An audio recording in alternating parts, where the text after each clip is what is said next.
Anda sedang menyaksikan Viral News bersama saya, Siska Mawaski. Serangan ke dataran tinggi Golan yang menewaskan 12 remaja dan anak-anak membuat Israel naik pitam. Israel menyalahkan Hizbullah atas serangan ini, meski kelompok tersebut membantahnya. Kementerian Luar Negeri Israel menyebut bahwa Hizbullah telah melewati garis merah sehingga meningkatkan kekhawatiran akan eskalasi regional. Menurut Kemenlu Israel, peristiwa tersebut bukan pertempuran antara tentara dengan tentara, melainkan organisasi teroris yang sengaja menembaki warga sipil. Sementara itu, pemerintah Israel memberikan kewenangan pada Perdana Menteri Benjamin Netanyahu dan Menteri Pertahanan Yoav Gallant untuk menanggapi serangan tersebut. Terkait hal ini, Netanyahu dan Gallant langsung melakukan rapat kabinet selama 4 jam. Selama pertemuan tersebut, para anggota parlemen memberikan suara untuk mendorong Netanyahu dan Gallant memutuskan skala dan waktu untuk respon Israel. Adapun pada Senin 29 Juli dilaporkan drone Israel menewaskan 2 orang di Lebanon Selatan. Serangan ini jadi yang pertama terjadi selesai serangan ke dataran tinggi Golan pada Sabtu pekan lalu. Media pemerintah Lebanon melaporkan pesawat nirawak tersebut menghantam sepeda motor di dekat perbatasan. Alhasil, 2 pengendara tewas dan melukai seorang anak. Adapun dalam serangan terpisah, juga melukai 2 orang warga setempat. הגעתי בשעת בוקר מוקדמת למג'דל שמס. ראיתי בעיניי את זירת האירוע, מקום שבו נרצחו ילדות וילדים תמימים במשחק כדורגל. דם של ילדים ישראלים איננו הפקר ולא יהיה הפקר לעולם. עברתי לפיקוד הצפון כדי לראות את תוכניות התגובה. מדובר על חיזבאללה שליחה של איראן באזור. חיזבאללה לא ינקה מהאירוע הזה, גם בהכחשות המגוחכות שלו. הוא ירה את הירי, הוא יישא במחיר, והוא ישלם מחיר כבד על פעולותיו. הגעתי בשעת בוקר מוקדמת למג'דל שמס. ראיתי בעיניי... Lebanon kini bersiap menghadapi respons Israel atas serangan ke dataran tinggi Golan yang terjadi pada Sabtu pekan lalu. Menteri Luar Negeri Lebanon Abdallah Abu Habib mengatakan serangkaian aktivitas diplomatik sedang dilakukan untuk menahan kemungkinan tanggapan Israel terhadap kelompok Hizbullah. Menurut Abu Habib, beberapa negara seperti Amerika Serikat, Prancis, dan lainnya juga ikut berusaha agar konflik regional ini tidak pecah. Abu Habib mengatakan berdasarkan jaminan yang ia terima, Israel akan meningkatkan serangan secara terbatas, begitu juga Hizbullah yang akan meresponsnya secara terbatas pula. Sementara itu, Perdana Menteri Lebanon Najib Mikati mengatakan pembicaraan dengan pihak internasional tengah berlangsung untuk melindungi Lebanon. Adapun Hizbullah sendiri membantah bertanggung jawab atas serangan yang menewaskan 12 anak-anak di Golan.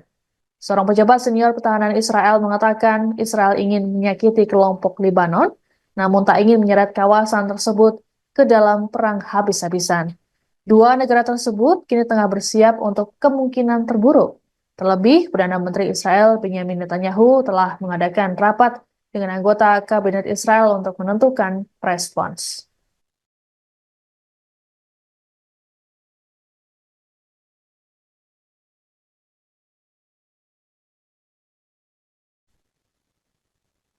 Israel memberikan peringatan pada Presiden Turki Tayyip Erdogan agar tidak bertindak agresif dan ikut campur dalam konflik Gaza. Menteri Luar Negeri Israel Katz bahkan tak segan mengancam Erdogan akan menghadapi nasib yang sama seperti mantan Presiden Irak Saddam Hussein. Sebagaimana diketahui, Saddam Hussein dieksekusi mati pada 2006 silam karena dituduh melakukan kejahatan kemanusiaan selama memimpin Irak. Melalui unggahan di akun X pada Senin 29 Juli, Katz bahkan turut menyertakan foto Erdogan yang disandingkan dengan foto Saddam Hussein. Tak lupa, Katz juga memention akun Erdogan. Adapun gertakan dari Katz ini menyusul peringatan dari Erdogan yang menyatakan Turki akan mengirim pasukan khusus ke Israel demi membantu rakyat Palestina.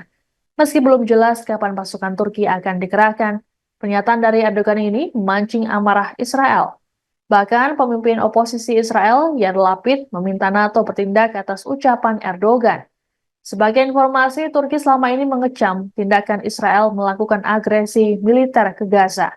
Turki juga termasuk negara yang paling vokal mengkritik aksi dari Netanyahu yang telah memicu genosida.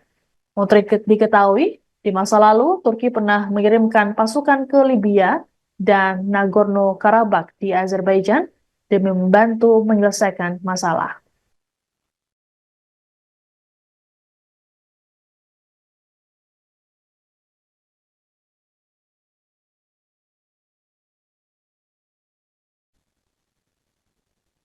Eskalasi yang ketegangan antara Israel dan Hizbullah yang membuat sejumlah maskapai penerbangan membatalkan penerbangan ke Lebanon pada Senin 29 Juli.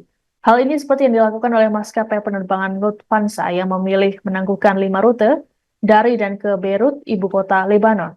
Maskapai Middle East Airlines milik Lebanon juga mengatakan bahwa mereka menunda pendaratan pada Minggu malam di Beirut.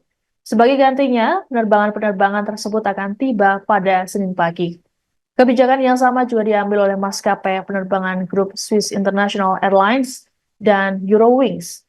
Pembatalan ini diprediksi akan berlangsung hingga 30 Juli esok sebagai bentuk antisipasi. Sebelumnya, Turkish Airlines juga membatalkan 2 penerbangan pada Minggu malam, pun sama halnya dengan maskapai internasional lainnya. Belum ada penjelasan lebih lanjut mengenai pembatalan penerbangan ini. Adapun Bandara Internasional Beirut Rafik Hariri jadi satu-satunya bandara di Lebanon. Ketegangan Israel dan Hizbullah meningkat selesai serangan ke dataran tinggi Golan pada Sabtu pekan lalu yang menewaskan 12 anak-anak. Israel menuduh Hizbullah sebagai dalang penyerangan, namun kelompok tersebut membantahnya.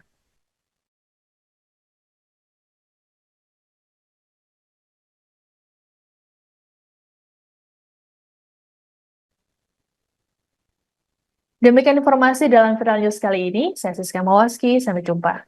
Download Tribun X sekarang, menghadirkan lokal menjadi Indonesia.